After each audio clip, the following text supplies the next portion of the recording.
แต่คอยอย่าไปเลยน้องไอ้นี่ขอหอมควันใจอย่าทิ้งไอ้ไปสิปล่อยไอ้อยู่คนเดียวนี่บ่ผู้สาวใจดำลืมคำสัญญากันหนอทิมไอ้ลงคอบอกแค่ไอ้น้องนาไอ้ห่างเจ้าเด้ออยากให้เข้าใจ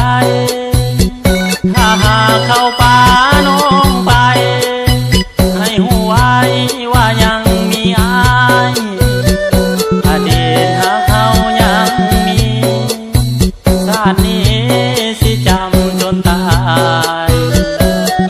ถ้าเขาเบื่อเขาหนา